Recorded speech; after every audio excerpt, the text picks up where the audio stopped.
Also brought up in the press conference that I thought was notable. Brandon Thurston asked Tony how the pay-per-view was trending, and I'm sure he did not envision getting the answer that Tony gave, which he did address the buys. He doesn't expect it to hit last year's figure of 205,000. There's no exact number, but it will probably be the second highest all-out number in history, and brought up that we were not the only wrestling show this weekend. We ended up being the third wrestling show this weekend. It was more challenging in the marketplace. And he said, we're going to continue to bring the fight. And I've got a lot of money to fight with. This is not a game to me. It's my life. And he was hoping to have the all-time record for All Out. So he was very much, and you have to be if you were in his shoes to be shooting to beat last year's number. But says this will be overall their biggest year in pay-per-view revenue. That is worth noting. They have 5 shows versus 4 last year. But this number, but even without Forbidden Door, weren't they on track to beating last year? Yes. Yeah. Again, up till All Out, all numbers were up from the year prior. Plus you add on Forbidden Door. So you're right. They would have been ahead anyway, just based on buys that we have seen. But it expects this to be similar to other pay-per-views this year. Comparing this one to around Double or Nothing this year, which Brandon has at 155,000 buys, and then ended this by saying, when I compared myself to Jim Crockett Promotions this weekend, which he did on his chat with the Observer site, I think I got a taste of the same medicine Jim Crockett Promotions took, but I have a lot more fucking money than Jim Crockett did. I'm serious. I'm not going to sit back and take this fucking shit. Oh my goodness. I feel like Tony Khan kind of has a bit of Dominic Mysterio energy in him, in that, he seems kind of very innocent, and then it's kind of adorable when he gets angry in pro wrestler mode.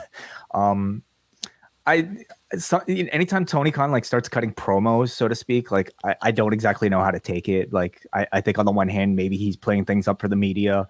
On the other hand, maybe he truly kind of sees this as a slight. For him, though, to kind of blame this NXT World Collide show, do you think he was putting blame on that, or do you think he was putting blame also on Clash at the Castle?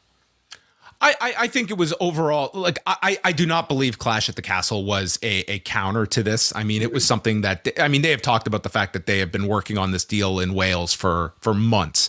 But Worlds Collide, this was a show, let's remember, this show got put onto the schedule, 2 weeks after Heatwave.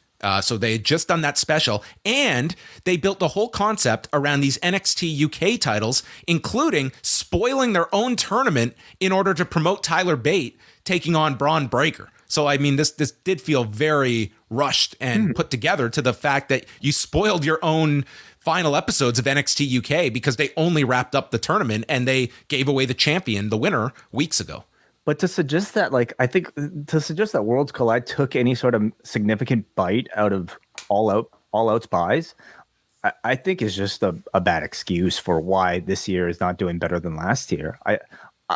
To me, it's insignificant. If your plan was to order All Out anyway, I don't think you're saying, oh, Worlds Collide is on, I can watch it on Peacock, I got my wrestling fill this week, I'm not going to watch Punk versus Moxley.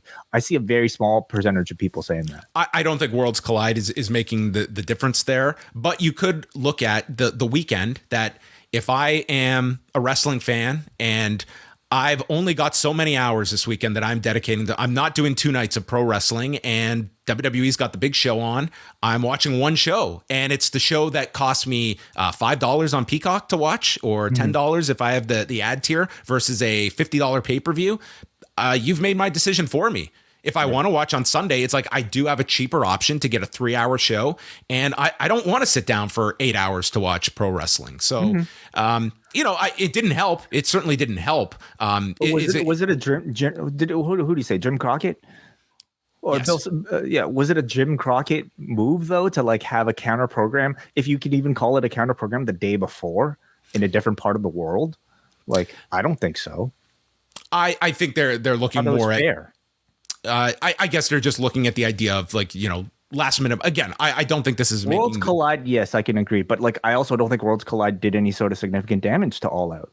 So for Tony Khan to respond to Worlds Collide as some sort of major slight that he's going to vow revenge on, I thought was kind of silly. Well, regardless of what the intent is, like I feel this is not going to be the last time we see this. I think there's going to be plenty of counter programming. Marathon, not a race. Well, and both sides, they know the game that they're in, and this is the game that's going to be played, and it's probably, and it's a dirty game that is going on.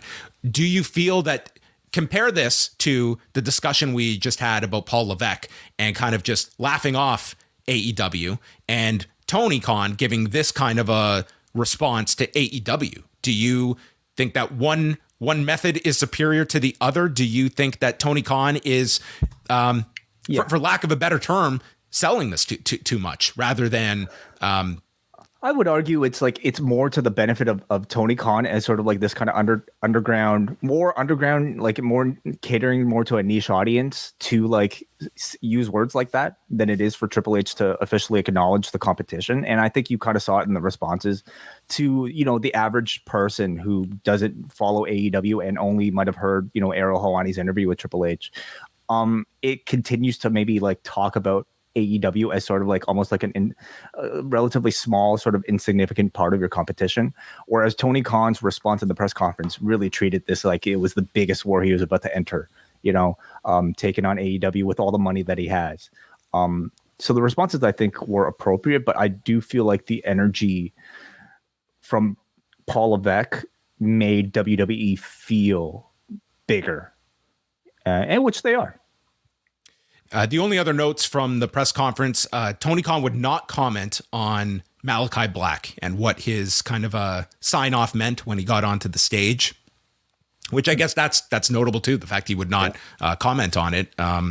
We shall see. And it was also reported on Wrestling Observer Radio that Christian Cage was injured going into All Out, so that looks to have played a factor in the match being so short. And we've seen him with that arm brace on for the last couple of weeks. So that is the latest on Christian. MJF will speak on Dynamite, and that's what they have advertised, along with Yuta and Garcia and the trios match with Death Triangle against Best Friends and Orange Cassidy. They have not announced anything involving Punk or your trios champions, and there was no Being the Elite that came out on Monday. Interesting. Yes. Okay.